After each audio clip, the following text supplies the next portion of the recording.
ചൂട് കൂടിയതോടെ കടലിൽ മത്സ്യലഭ്യത ഗണ്യമായി കുറഞ്ഞത് മത്സ്യത്തൊഴിലാളികളെ പ്രതിസന്ധിയിലാക്കുന്നു. കടലിൽ ചൂട് കൂടുന്നതിനാൽ മീനുകൾ മുകൾ തട്ടിലേക്ക് വരുന്നില്ലെന്നാണ് മത്സ്യത്തൊഴിലാളികൾ പറയുന്നത്. ചൂട് കൂടിയതോടെ തീരത്തോട് ചേർന്നുള്ള ആഴം കുറഞ്ഞ ഭാഗങ്ങളിൽ നിന്ന് മീനുകളെ കൂട്ടത്തോടെ ആഴം കൂടിയ ഉൾഭാഗങ്ങളിലേക്ക് നീങ്ങുന്ന സ്ഥിതിയാണ്.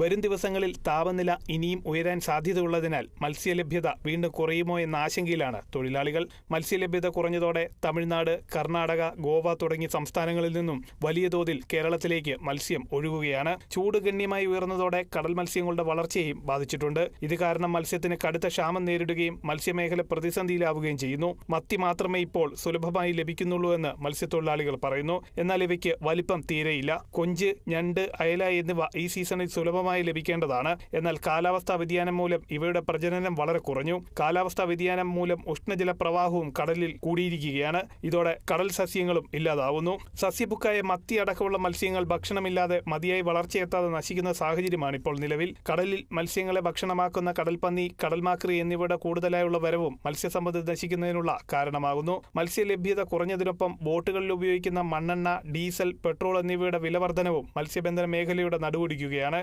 Kerala vision news, Kochi.